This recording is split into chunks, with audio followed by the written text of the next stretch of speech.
What was the word for there in Greek? Εκεί. Εκεί. And that one, masculine for example? Εκείνος. Ekinos. That road. Εκείνο ο δρόμος. Ο δρόμο. Εκείνος ο δρόμος. Yeah, when we think of nouns in their standard form, no, we can think of them as he, no? So ekinos o dromos. We have to take that road. Πρέπει να πάρουμε εκείνον τον δρόμο. Good. Πρέπει να πάρουμε εκείνον τον δρόμο. So, as you rightly did, we have ekinon behaving like ton, no, with the N. How would you say that new road? So for new, we could have neos, or maybe more common, you would hear kenurios. That new road, the new road. Εκείνος ο καινούριος δρόμος. Ekinos o neos dromos, ekinos o kenurios dromos. How would you say, we have to take that new road? We have to take that new road. Πρέπει να πάρουμε εκείνον τον καινούριον δρόμο. Why did kenurion behave like the words for the? It was a bit automatic maybe, no? Yeah. Okay, so the adjectives and the nouns, they will behave in the same way. They will just drop their S when they're in him form. So I'll give that another try. We have to take that new road. Πρέπει να πάρουμε εκείνον τον καινούριο δρόμο. Very good. Πρέπει να πάρουμε εκείνον τον καινούριο δρόμο. How would you say we have to take those new roads? We have to take those new roads. Πρέπει να πάρουμε εκείνους τους καινούριοι δρόμοι. So the os nouns also change actually, no? When they are behaving like them. What change do we see in os nouns? They become us. Us. So actually for different reasons here we're going to have everything sounding the same, no? Ekinus is behaving like tus. But os nouns and adjectives also end us when they're behaving like them. So here everything is going to sound very similar. So let's do that again. We have to take those new roads. Those the new roads. Πρέπει να πάρουμε εκείνους τους καινούριους δρόμους. Good. Πρέπει να πάρουμε εκείνους τους καινούριους or νέους δρόμους. So ο δρόμος is the road and the street was Η όδος. η οδός with the accent on the end. Η οδός. How would you say this is Yorgos' street? This is the street of Yorgos. Αυτή είναι η όδο του Γιώργου. Good. But why η οδό? If you were deciding it's acting like her, then at least you should be coherent, no? And put την οδό. But it's not. Here it's behaving like she. This is she rather than this is her. Although that can be difficult to decide, no? So with the verb for to be, we don't have nouns acting like her or him, no? It's always in their standard form. So again, this one, and I like that you use the feminine, αυτή, no? This is Yorgos' street. Αυτή είναι η όδος του Γιώργου. Good. Αυτή είναι η οδός του Γιώργου. No? So with os nouns, no, we have the matching tu and tus. Actually, we saw, for example, ekinos tous neus dromos, and then tu Giorgu. So with os nouns, no, when they go with tu and tus, they match that tu or tus. This is my friend's street.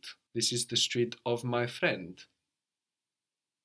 Αυτή είναι η όδος του φίλου μου. Very good. Αυτή είναι η οδός του φίλου μου. This is the street of my friend. This is the street of that man we saw in the center. This is the street of that man we saw in the center. So, this is the street. Αυτή είναι η όδος. Αυτή είναι η οδός of that man. So, of that man, of, the meaning of, we're including in that man. Του άντρα. Good, but we want that man. Του εκείνου άντρα. Good, but what order does that always go in? So to solve your own doubt, you go back to the most basic place. So how do you say this man or that man? Αυτός ο άντρας. Αυτός ο άντρας, εκείνος ο άντρας. And that gives you the order, no? That the man. Okay, so εκείνου του άντρα. Very good. Εκείνου του άντρα. So andra, because I said os nouns will change to match that u, otherwise they just lose the s. So αυτή είναι η οδός, this is the street. Εκείνου του άντρα, of that man. No? So we could have two for his street. Η οδός του, no? The street to him. Or εκείνου του άντρα, to say, you know, of that man, the street to that man. Αυτή είναι η οδός εκείνου του άντρα. That we saw in the center. That which we saw in the center. Πού είδαμε στο κέντρο. Good. Αυτή είναι η οδός εκείνου του άντρα που είδαμε στο κέντρο. To fix or to put something together, like to fix something to eat or to fix a drink, is φτιάχνω, φτιάχνω. Φτιάχνω. So this is FT, which is a combination we don't have in English when you start a word. No, we have it in the middle, like often, but to start a word, we wouldn't find this in English. So this is an interesting sound to make in Greek, like φτάνω, I arrive, φτιάχνω. And then we have the ch also, but at the end of the syllable, φτιάχνω, I fix, φτιάχνω. Φτιάχνω. And the closed version is φτιάξω, φτιάξω. Φτιάξω. How was a coffee? Ένας καφές. Ένας καφές. So enas doesn't change like any old adjective or noun, dropping the s when it's like him rather than he. It behaves like the word for the. It becomes enan when it's like him. So if you want to say, can you fix me a coffee? How would that be? So for fix, in this sense, we have φτιάχνω and the closed version φτιάξω. So, can you fix me a coffee? Μπορείς να μου φτιάξεις έναν καφέ. Very good. Μπορείς να μου, because it's for me, to me, no, rather than fixing me directly. Μπορείς να μου φτιάξεις έναν καφέ. Very good. Can you make a coffee for my friend? A male friend. Can you make a coffee for my friend? Μπορείς να φτιάξεις έναν καφέ για τον φίλο μου. Very good. Μπορείς να φτιάξεις έναν καφέ για τον φίλο μου? Very good. So we've seen how to me, μου, to you, σου, to him, to her, this can be used for possession, no? Like when we say το σπίτι μου, το σπίτι της.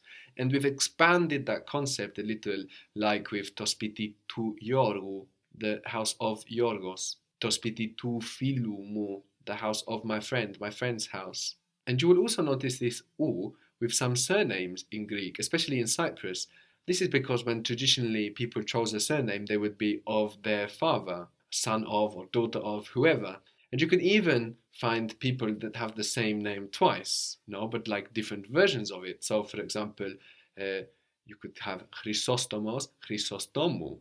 No, this would be Chrysostomos of Chrysostomos. No, and in the second one, you see Chrysostomou ending u for the surname, meaning of.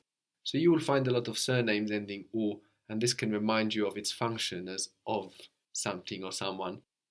What was the word for more? Ποιο? Ποιο. And which or who? Also ποιο. Ποιο, ποιος, ποια, no? Or in the plural, p for the masculine plural, ποιες for the feminine plural, ποια for the neuter. So ποιο is who or which. And if you think about it, who just means which. It just means which person, no? So we use ποιο, ποια, ποιος for both of these meanings in Greek. How would you say, who is this coffee for? For who is this coffee? But there are only females present. So we will say, you know, for which, for who, in the feminine. For who is this coffee? Για ποια είναι αυτός ο καφές. Good. Για ποια είναι αυτός ο καφές? Now, so αυτός ο καφές in the he form, he is for. But like I mentioned, with to be, είναι, είμαι, είσαι, etc., we will always just have our standard forms of nouns. How would you say, for who are these coffees? And we are still just with women. For who are these coffees? Για ποια είναι αυτοί οι καφέδες? This is possible, but it would only mean if all of the coffees were just for one person. In Greek, as we have the option to put who in the plural, we will when it makes sense. So if all of these coffees aren't just for one of these ladies, no, we will say for who in the plural. So let's do that again. Who are these coffees for? For who are these coffees? And we mean females. Για ποιες είναι αυτοί οι καφέδες? Very good. Για ποιες είναι αυτοί οι καφέδες? And if we asked for who is it, and we mean a man, or also if we're not aware of the gender, now for who we can just use the masculine, like a neuter. So for who is it, and we mean a man, or not specifying the gender. Για ποιον είναι? Για ποιον είναι? You decided that pios acts like ton rather than any other adjective or noun, and you were correct. Of course, pios who is much closer to ton, the word for the or him, than any old adjective or noun. So rather than just losing the S, we get an N. Για ποιον είναι? And for who is it in the plural, for masculine or mixed? For who is it? Για ποιους είναι? Για ποιους είναι? Very good. If you want to say whose is it, like who does it belong to, you can say ποιανού, ποιανού. Ποιανού? So whose is it? Ποιανού είναι? Ποιανού είναι? This meaning something like of who is it? No, we can see the u there, but we also have like an n popping up. You could also say ποιου είναι. That would also make sense as of who is it as well, but ποιανού is much more common. And this idea of possession that we're seeing is not necessarily about owning things. It's more broadly to do with the meaning of. So, when we say my friend's house, we are saying the house of my friend, and there we mean somebody owns something. But in the same way, we can also say the problems of the world. No? So this kind of possessive structure that we are learning is not just about literal possession. We can use it much more broadly. So what was the problem? The problem? Το πρόβλημα. Το πρόβλημα. And the problems? Τα προβλήματα. Τα προβλήματα. So with those neuter words ending A, we can't make them plural with A, so we add ta on the end, just like the word for the. Ta προβλήματα. The word for world, like in cosmopolitan, is cosmos. This is spelled with an S in Greek, but we hear a Z before that M. Cosmos, the world, or cosmos. So how would you say the problems of the world? Τα προβλήματα του κόσμου. Very good. Τα προβλήματα του κόσμου. So you can really use the structure a lot in Greek, and also you need to be aware of that it's going in a different order to how you think about it in English. So to really access this structure, you will need to have this awareness of the fact that you will think of it in a different way. You will say maybe the world's problems, no? And be thinking, how I can't say that. How can I say that in Greek? Until you realize, oh, okay, it's just the problems of the world. Τα προβλήματα του κόσμου. Very good.